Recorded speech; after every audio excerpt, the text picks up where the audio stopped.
Bem-vindo você ao nosso bate-papo político hoje, a nossa conversa política, porque você já deve ter notado, né? Muita gente já está fazendo campanha eleitoral. Há quem diga pré-campanha, mas tem muita gente realmente já em campanha eleitoral. É só você ver os pré-candidatos, por exemplo, aos governos estaduais, pré-candidatos à presidência da República, indo para todo canto do país, fazendo aquelas reuniões milongueiras, que é só mesmo para o pré-candidato estar sendo visto nos estados, e por aí vai. E é sobre isso que nós vamos conversar aqui com o advogado Frederico Reis, que é especialista em direito eleitoral, já fez trocentas campanhas, os cabelos brancos dele mostram isso, né? Porque campanha eleitoral realmente deixa todo mundo com o cabelo branco. E a campanha já, como eu já disse, já está rolando. E então a gente tem que entender um pouquinho as regras, como funciona, o que pode, o que não pode. Mas antes da gente dar o início nesse bate-papo, inscreva-se no canal. Você também deve, se possível, faça seus comentários, deixe seus comentários aqui no YouTube. Por quê? Porque isso ajuda o canal não só a crescer, mas também colabora com o debate. Perfeito? Tudo bem, doutor Frederico Reis? Cláudio Rocha, tudo bem? Você falou agora de que eles já estão em campanha. Me lembro de um candidato que falava que a campanha eleitoral começa justamente no dia seguinte à eleição, né? Sim, sim, sim. Eles Às já vezes, começam a campanha. Se eles são. exato. Às vezes as pessoas me perguntam, né? Não, e a campanha eleitoral? Eu sempre falo assim, olha, quem vai ganhar a campanha eleitoral já está trabalhando há um bom tempo, tá? Não imagine que a campanha eleitoral ela se inicia depois das convenções, depois que a Não, Justiça Eleitoral bate o martelo e diz, pronto, vamos começar. Nada disso. As campanhas eleitorais elas começam muito antes, até porque, pelo óbvio, tá? As pessoas que querem participar da campanha, querem se eleger deputados, governadores, etc., elas precisam ser conhecidas.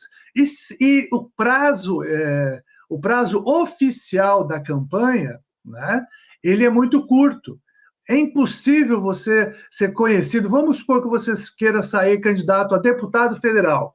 No Paraná, por exemplo, dependendo do partido, para começar a ser competitivo, você vai ter que fazer aí uns 80 mil votos, dependendo do partido. Às vezes, com esse número, você não se elege. Em alguns casos, ocorre assim, um ponto fora da curva e acontece de se eleger com bem menos votos. Mas você tem que pensar sempre nessa possibilidade. Para você conseguir 80 mil votos, você tem que ser conhecido por mais de 1 milhão de pessoas, no mínimo, né? Para você não convencer. é aquele negócio, tá, Cláudio? Assim, você partindo do pressuposto. Isso foi uma das consequências, porque você lembra bem que antigamente o que que era, né? Campanha eleitoral era 5 de julho, tá? Começou a campanha naquele momento. Antes Sim, disso, era propaganda antecipada proibida. sim. Tinha a famosa teoria do gancho, né?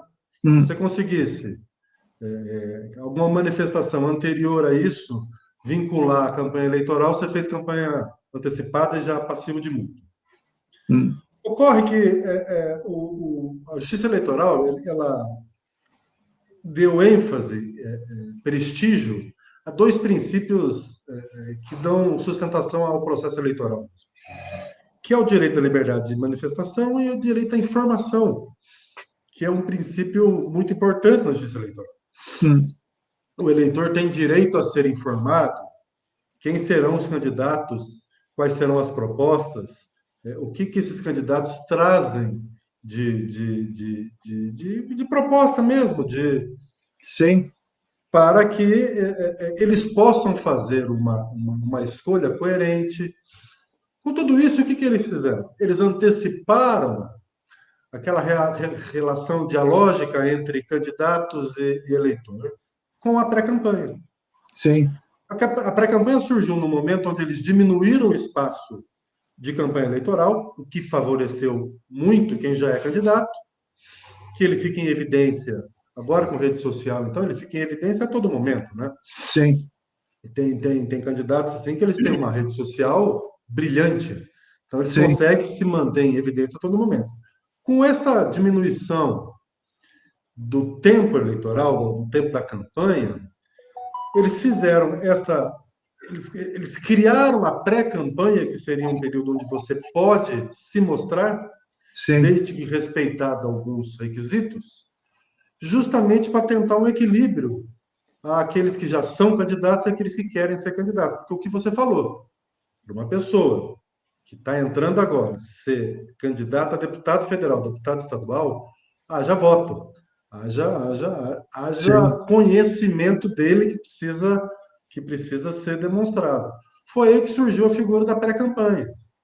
Hum, Então, a pré-campanha, que foi que hoje é o artigo 36A da lei eleitoral, ela permite que em um período anterior a 16 de agosto, que é o período da campanha eleitoral, você possa se mostrar pré-candidato, sim, estabelecendo quais são as suas metas, quais são os seus compromissos políticos, o que você entende de política. Foi uma criação de privilegia justamente a liberdade de expressão e o direito à informação. sim. Mas ainda, por exemplo, uma coisa que sempre eu percebo é que quando o político ele está no mandato e vai concorrer a outro mandato ou vai concorrer a um outro cargo, ele acaba usando, digamos, a máquina que ele dispõe, seja ele deputado, governador, etc., para ganhar mais visibilidade. Por exemplo, a gente está falando, o ano que vem tem campanha presidencial. Todos os pré-candidatos que nós sabemos que estão aí tentando conquistar espaço para concorrer, eles começam a viajar para um monte de estados, participar de reuniões, de homenagens, etc., com dinheiro. Essas viagens são custeadas pelo dinheiro público. Não há aí um certo abuso? Como é que a gente conseguiria configurar isso para que os demais candidatos que são candidatos ao governo, por exemplo, tivessem condições parecidas ou próximas deste privilégio que é estar no mandato? Claro que não é perfeito a situação, né, Paulo? Mas assim, estando no mandato e tendo coisa para mostrar, eles vão se beneficiar desta aparição pública mesmo, né? Você tem que analisar assim, há o abuso? O que a lei fala mais especificamente? Que você tem que respeitar alguns limites, né? Hum, Qual que é o limite temporal da campanha eleitoral, né? Quando que você quer considerado... Não, você já está em campanha, juridicamente. A pré-campanha, ela começa... Alguns autores falam que ela começa em outubro do ano anterior por causa do princípio da anualidade. hum, Eu já acho que é muito longe, né? Qualquer manifestação muito longe da eleição, ela se dilui no tempo, né? sim, O que a doutrina ela considera como campanha eleitoral, pré-campanha, seria a partir de janeiro desse ano, do ano da sim, eleição, né? E estabeleceu alguns limites, né? O que seria o limite? O limite de conteúdo, né? Toda manifestação de vontade com relação à divulgação do seu nome, ela não pode ter pedido de voto. Nem expresso, nem implícito, ela não pode ter o pedido de voto. Isso é o limite de sim, conteúdo, né? Há o limite de forma também, assim, tudo que é proibido na campanha eleitoral, você não pode trazer para a pré-campanha. Por exemplo, você não pode fazer outdoor na campanha eleitoral. Você não sim, poderia fazer um outdoor na pré-campanha. hum, Claro que tem algumas exceções, que é a parte que desequilibra um pouco o pleito. Por exemplo, o candidato com mandato, você já viu que ele faz a prestação de contas do seu mandato através de outdoor. sim, Eu trouxe tanto de verbas para tal cidade, trouxe tanto. Isso é permitido por quê? Porque assim, é permitido ao parlamentar ele fazer a prestação de contas do seu mandato. Ocorre que teve, se eu não salvo engano, no Rio Grande do Sul, a Justiça Eleitoral entendeu que determinados candidatos que nunca fizeram campanha desta forma, nunca prestaram contas em outdoor. Hum. No ano da eleição, eles colocaram uns 20 outdoor na estrada para a praia, estava meio estranho. Sim, Mandou tirar e considerou campanha antecipada mesmo. Então, sim, esse é o limite de forma. Você não pode dar brinde na campanha eleitoral, você não pode dar brinde na pré-campanha. sim. E tem o limite de gasto. Aliás, Né? brinde, vamos deixar claro que brinde é proibido em qualquer Qualquer circunstância. Qualquer... situação. Por isso, assim, se é Exato. proibido na campanha, ele tem que ser proibido na pré-campanha. Não teria lógica. Na campanha ser proibido, na pré-campanha ser permitido. Sim, Aquelas. Você lembra bem daquelas reguinhas, né, com o nome do sim. candidato? Chapéu, boné, camiseta, régua, viagem para Cancún, dependendo da situação, o que tinha de benefício que se dava era uma grande. Churrasco, então, era Churrasco, uma então, festa, né? era uma grandiosidade. E tem um limite de gasto, assim, que mesmo não tenha. A lei fala sempre em razoabilidade, né? O que a doutrina entende que é razoável? 10% do que você gastar nas eleições seria um limite razoável de gastos na pré-campanha. Não se esqueça que o Uhum. senador Sérgio Moro foi objeto de uma ação Sim, de abuso de poder econômico, qual ele ganhou, saiu vitorioso, mas que se discutia justamente isso, que na pré-campanha ele teria abusado dos gastos eleitorais. sim. Você estando dentro desses limites, você consegue fazer uma pré-campanha dentro do que a justiça eleitoral permite. Né? Sim, mas a questão geralmente é o seguinte também, né? O que é pouco dinheiro para alguém pode ser muito para outro, né? Então, por A exemplo, justiça costuma colocar sobre o homem médio, o candidato médio, né? hum, Mas você tem razão, o 10% para um candidato que quer disputar efetivamente uma vaga do Senado não são os mesmos 10% para aquele que está entrando apenas para tentar. Né? exato. Então, quer dizer, essa falta de limite, digamos, que se diz que tem um limite, mas é muito vago, né? Isso acaba realmente deixando muito candidato pelo caminho, porque não consegue realmente concorrer, né? Você tem campanhas que, por exemplo, campanhas para deputado federal, a própria distribuição de valor pelo fundo eleitoral privilegia alguns em detrimento de outros. Há candidatos que recebem 2 milhões para uma campanha e há candidatos no mesmo partido que recebe 10, 15, 20 mil reais. Quer dizer, essa falta de número para todo mundo igual acaba realmente prejudicando É, quem tem menos poder aquisitivo ou isso, menos isso influência. entra na categoria de decisão interna corporis, né? Isso do Uhum. partido. Mas isso volta àquela questão que nós conversamos anteriormente, Cláudio, de começar a se repensar na pessoa jurídica voltar à campanha eleitoral. Sim. Eu fico pensando nessas cidades pequenas, onde um candidato a vereador normalmente quer sair, não vai chegar dinheiro mesmo para essas cidades Uhum. pequenas, e nessa cidade tem um armarinho, tem um supermercado, tem uma padaria que pode ajudá-lo Sim. de uma forma mais direta, de uma forma mais objetiva, né? Desde que Uhum. de uma forma transparente, onde que você possa aferir. Eu acho que essa discussão sobre a pessoa jurídica deveria retornar Sim. à campanha eleitoral. Mas, assim, uma das coisas que não podemos negar é que a própria rede social, a internet, ela igualou um pouco as condições, né? Uhum. Porque você fazer uma aparição em rede social, no Instagram, o custo é um pouco mais barato do que aquelas campanhas tradicionais, né? Gente Sim. na rua, propaganda escrita, santinho, cartazes. Uhum. Essa parte da rede social, ela buscou igualar na justiça eleitoral, na campanha eleitoral, os candidatos mesmo, né? Sim. Mas, por exemplo, hoje, na pré-campanha, o candidato ele pode impulsionar, por exemplo, posts no Instagram, no Facebook, em outra rede social? Ele pode já fazer isso? Ele pode impulsionar. Você sabe que nessa campanha de 2024 ocorreram duas situações interessantes. Uma definição do que é campanha, do que é propaganda eleitoral antecipada. A Hum. resolução, a resolução 23.610, me permita aqui ler, Cláudia, ela fala: considera propaganda antecipada passível de multa aquela divulgada extemporaneamente, cuja mensagem contenha pedido explícito de voto ou que veicule conteúdo eleitoral em local vedado ou por meio, forma ou instrumento proscrito no período de campanha. Aquele limite de forma que eu lhe falei, limite de conteúdo. Então, assim, a própria Sim. lei define mais ou menos o que é uma campanha antecipada ilícita.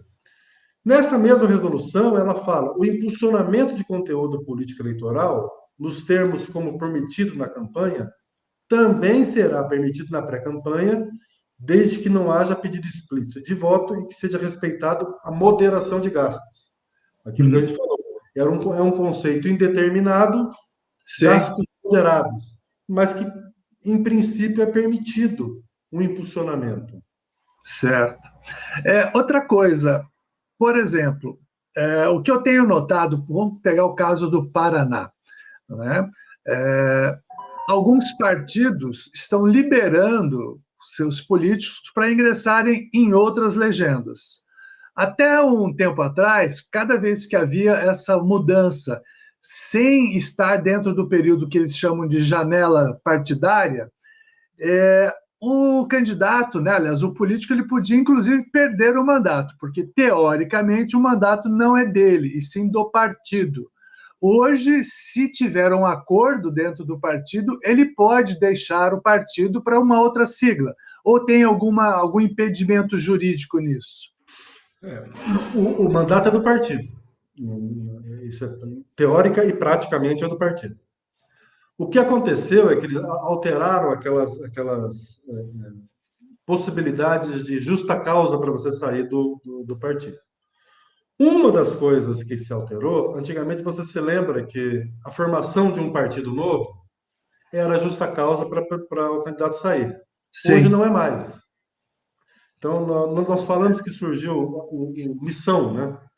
Onde o pessoal do MBL estava tudo migrando para o Missão, né? sim, Tomara que eles estejam migrando com a carta de anuência, que é uma das formas permitidas pela legislação de você trocar de partido, porque o simples fato de se criar um partido novo hoje não é mais justa hum, causa para você sair do partido. A carta de anuência ela foi criada, ou seja, o partido onde você está, ele anui a sua saída hum, para um outro partido. Ou a janela eleitoral. A janela eleitoral vai ser, são 6 meses antes da eleição, deve ser em maio de 2026, vai sim, abrir a janela tão somente para candidatos para os deputados, né? sim, Deputados e senadores que tem a janela. O vereador, por exemplo, que quer pleitear uma vaga como deputado, ele não tem essa prerrogativa.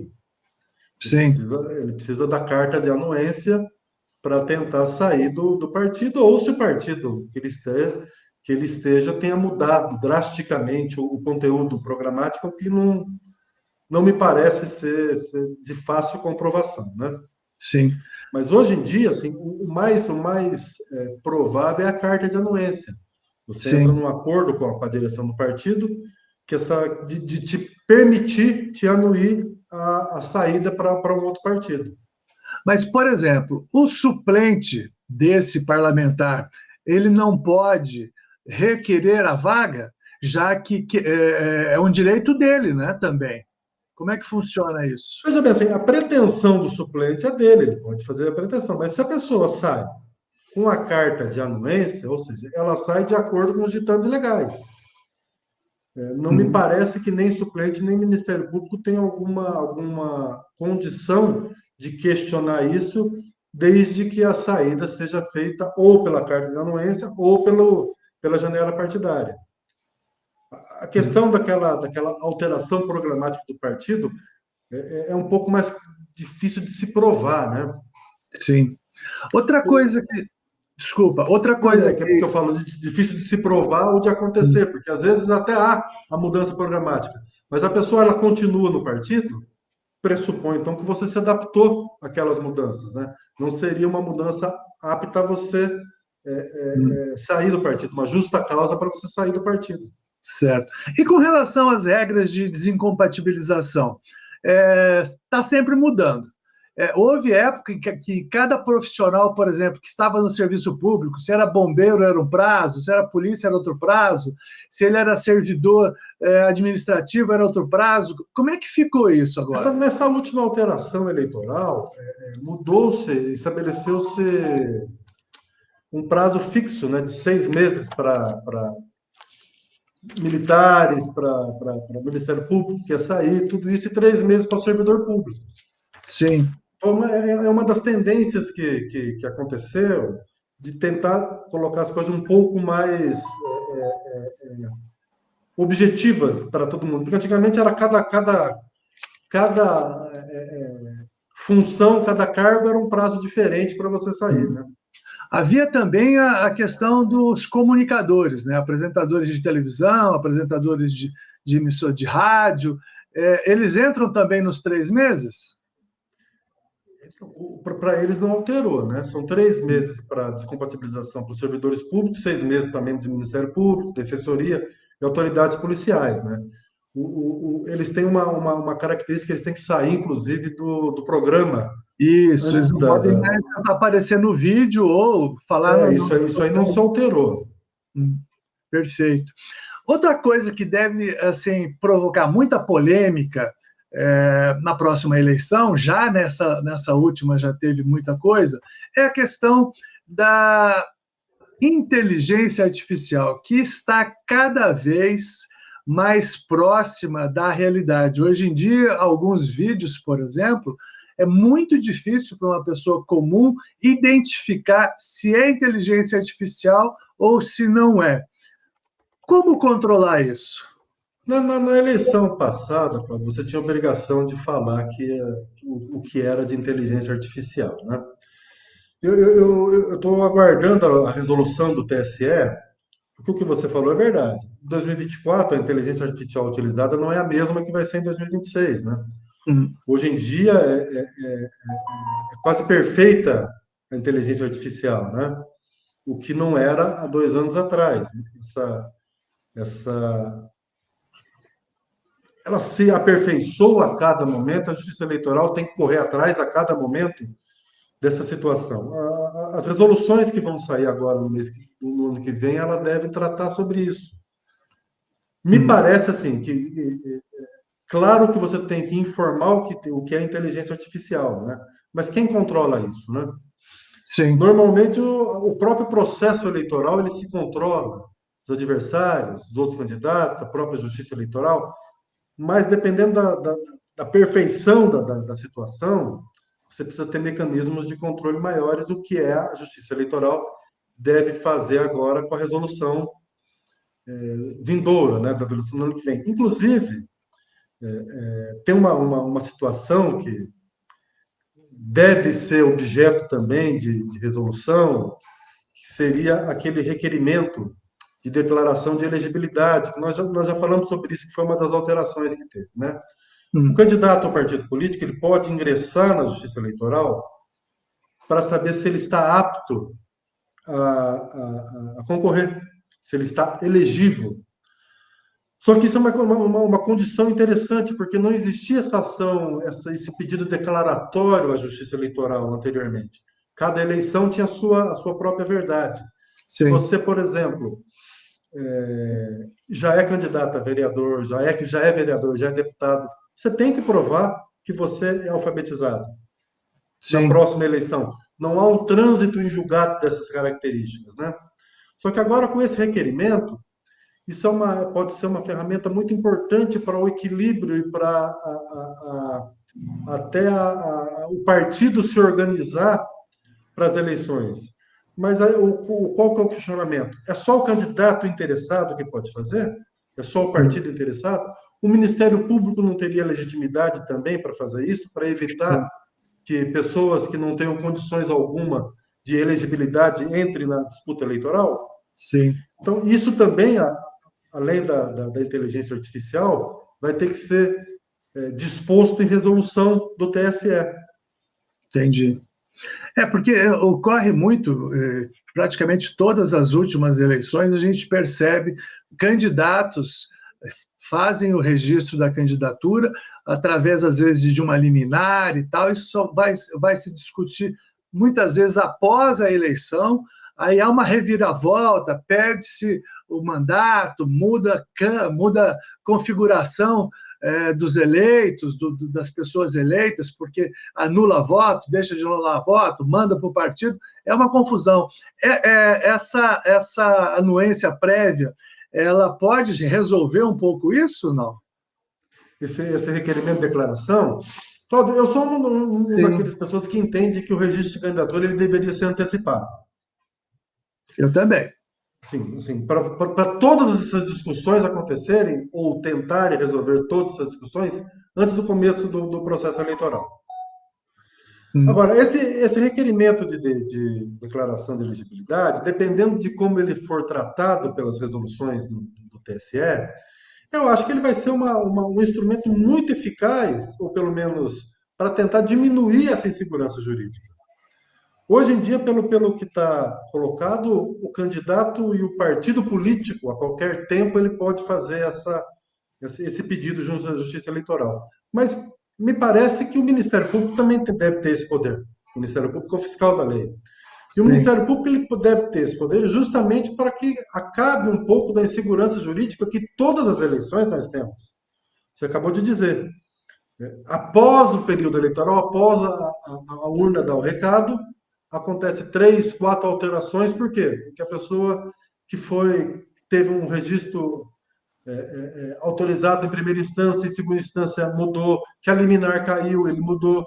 Então, esta insegurança jurídica, talvez esse requerimento de declaração de elegibilidade, ele possa tirar um pouco dessa insegurança, mas a depender de como ele vai ser regulamentado pelo TSE. perfeito. Vamos aguardar, então. Doutor Frederico, muito obrigado por esses esclarecimentos. É sempre um prazer conversar com você, porque como existe sempre essa curiosidade em relação ao processo eleitoral, muita gente quer participar, muita gente, depois desses nossos bate-papos, desiste, porém, muita gente também entende como é que funciona o processo e leva à frente a sua candidatura, e é importante que muitas das pessoas realmente participem das campanhas, porque a renovação com qualidade é sempre importante. Doutor Não Frederico, muito desistam nunca, obrigado. entendam como funciona o processo, que é melhor. Exato. Muito obrigado. Até semana Eu que te vem. agradeço, Cláudio. Obrigado, tchau, tchau. Até mais.